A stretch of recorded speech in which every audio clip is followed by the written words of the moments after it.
தந்தி தொலைக்காட்சி நேயர்களுக்கு வணக்கம். நல்லதை சொல்வோம், நல்லதை செய்வோம், நல்லதே நடக்கும். ஒரு வாழ்க்கையில் நல்லது நடக்க வேண்டும் என்று சொன்னால் நல்லதை சொல்ல வேண்டும், நல்லதை செய்ய வேண்டும். அந்த அடிப்படையில் இன்றைக்கு 4/7/2017 செவ்வாய்க்கிழமை விசாகம் நட்சத்திரம் நாள் முழுவதும் இருக்கிறது. இன்றைக்கு சுவாமி விவேகானந்தருடைய நினைவு நாள். சுவாமி விவேகானந்தர் துறவு வாழ்க்கை மேற்கொண்டார். அந்நிய தேசத்திற்கு சென்று மிகப்பெரிய கூட்டம் நடைபெற்ற பொழுது சகோதர சகோதரிகளே என்று பேசினார். அத்தனை பேரும் ஆச்சரியப்பட்டார்கள். அவருடைய பேச்சை கூர்ந்து கவனிக்க தொடங்கினார்கள். மிக அற்புதமான மனிதர். அவர் துறவியாவதற்கு தன் தாயிடம் முதலிலே உத்தரவு கேட்டார். ஒரு மனிதன் துறவியாக வேண்டுமானால் என்னென்னவெல்லாம் அவன் கடைப்பிடிக்க வேண்டும், அவனுடைய குணங்களை எப்படியெல்லாம் மாற்றிக்கொள்ள வேண்டும், சாத்வீக குணம் இருக்க வேண்டுமா, எப்படி இருக்க வேண்டும் என்பதை பற்றியெல்லாம் நீங்கள் தெரிந்து கொள்ள வேண்டும். வள்ளுவர் கூட எழுதியிருக்கிற குறளிலே துறவு என்ற ஒரு அதிகாரம் எழுதியிருக்கிறார். துறவு என்றாலே பற்றற்ற நிலை. அதற்காக எழுதிய குறள் பாக்களிலே ஒரு குறள் உண்டு. அந்த குறளை நீங்கள் சொன்னாலே உங்களுடைய உதடுகள் இரண்டும் ஒட்டிக்கொள்ளாது. நீங்கள் ஒரு முறை சொல்லி பாருங்கள். துறவு என்ற அதிகாரத்தில் இருக்கிற ஒரு குறள், யாதெனின் நீங்கியான் நோதல் அதனின் இல.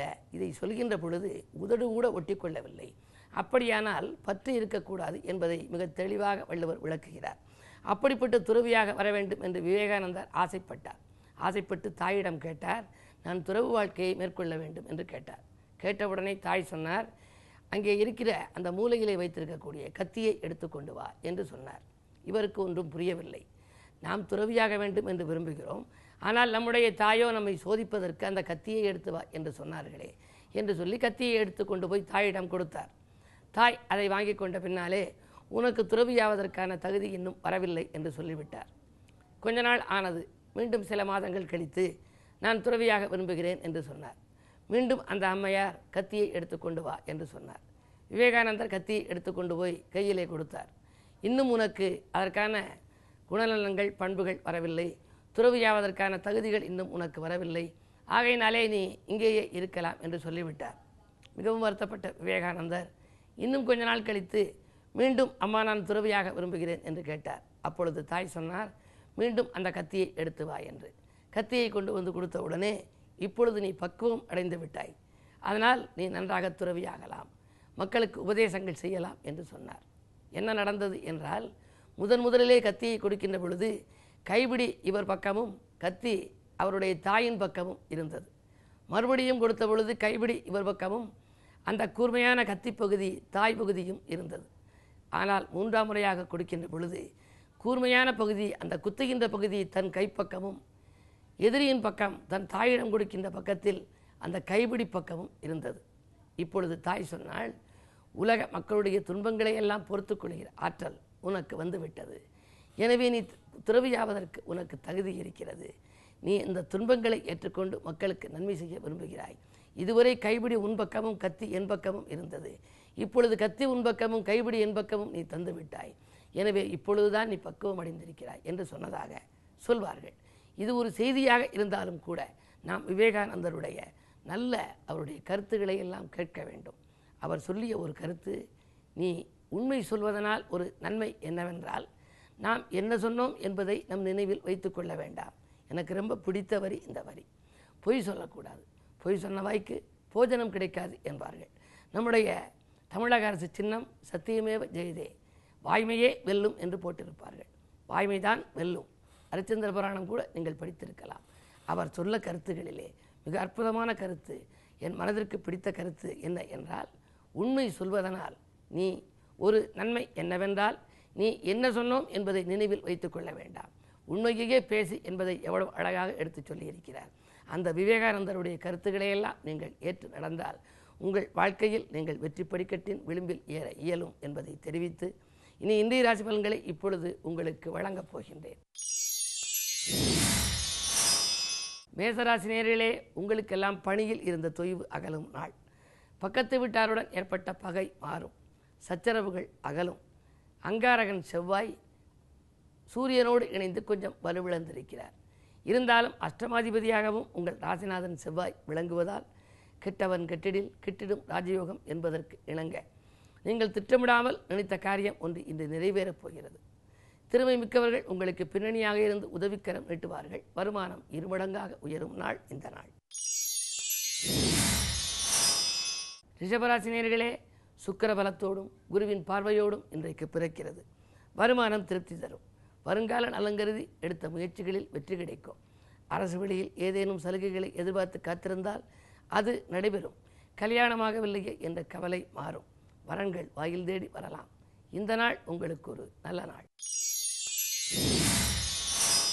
மிதுனராசி நேயர்களே, உங்களுக்கெல்லாம் பயணங்களால் பலன் கிடைக்கும் நாள். பணத்தேவைகள் உடனுக்குடன் பூர்த்தியாகும்.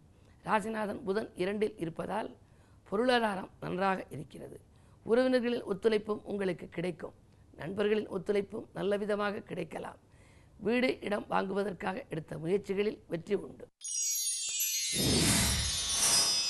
கடகராசி நேயர்களே, உங்களுக்கு அன்பு நண்பர்களின் ஆதரவு கூடும் நாள். இன்றைக்கு ஆதாயம் எதிர்பார்த்தபடியே வந்து சேரும். விரயஸ்தானத்திலே செவ்வாய். சொத்துக்கள் விற்கவில்லையே என்று கவலைப்பட்டவர்களுக்கு இப்பொழுது விற்பனை ஆனதற்காக அறிகுறி தெரியும். இல்லை என்றால் யாரேனும் முன்பணம் கொடுக்கலாம்.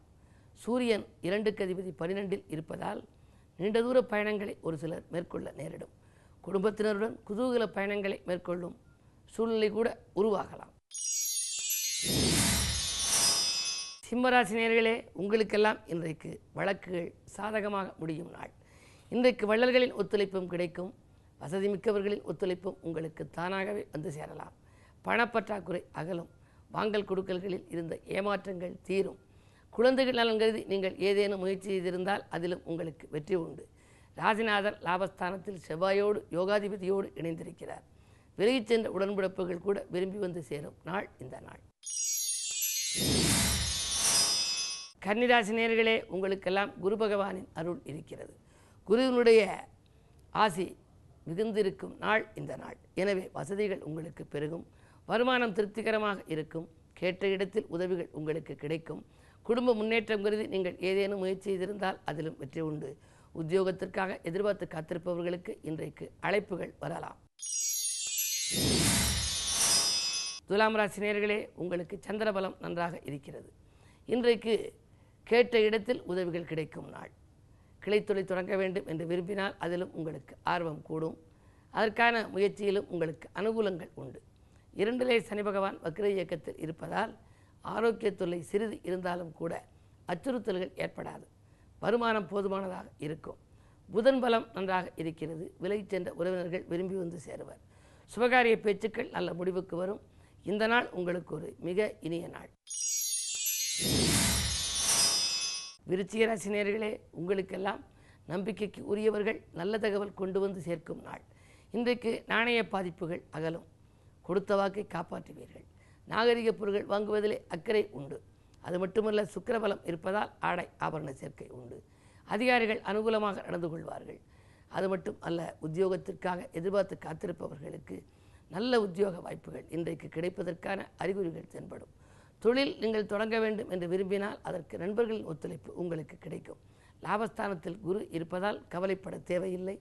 கிழமையின் அடிப்படையில் செவ்வாய் என்பதால் முருகனை வழிபடுவது நல்லது.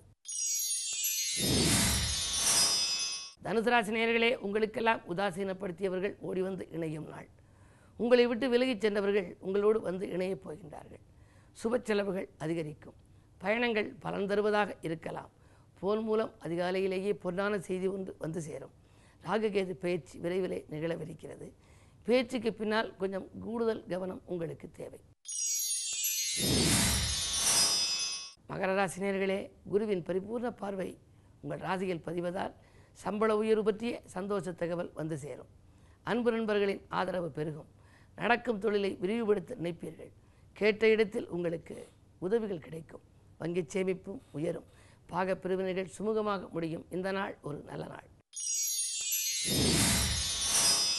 கும்பராசி நேயர்களே, ஜென்மக்கேது ஆன்மீக நாட்டம் அதிகரிக்கும். இன்றைக்கு எடுத்த காரியங்கள் எளிதில் வெற்றி பெறுவீர்கள். குருவினுடைய பார்வை 2இல் பதிவதால் பணப்புழக்கம் நன்றாக இருக்கிறது. மனக்குழப்பம் அகலும். உத்தியோகத்தில் நீங்கள் எந்த இடத்திற்கு இலாகா மாற்றங்களை கேட்டு விண்ணப்பித்திருந்தீர்களோ அது கூட கிடைப்பதற்கான அறிகுறிகள் உண்டு. மீனராசினியர்களே, உங்களுக்கு சந்திராஷ்டமம். கையாளும் பொருட்களிலே கவனம் செலுத்த வேண்டிய நாள். விரயங்கள் கூடுதலாக இருக்கும். வீடு மாற்றங்களும் நாடு மாற்றங்களும் உங்களுக்கு தானாகவே வந்து சேரலாம். பல பணிகள் பாதியில் இருக்கிறது என்று கவலைப்படுவீர்கள். எதிரிகளின் தொல்லையும் உண்டு. விட்டு கொடுத்து செல்வது நல்லது. மேலும் விவரங்கள் அறிய தினத்தந்தி படி.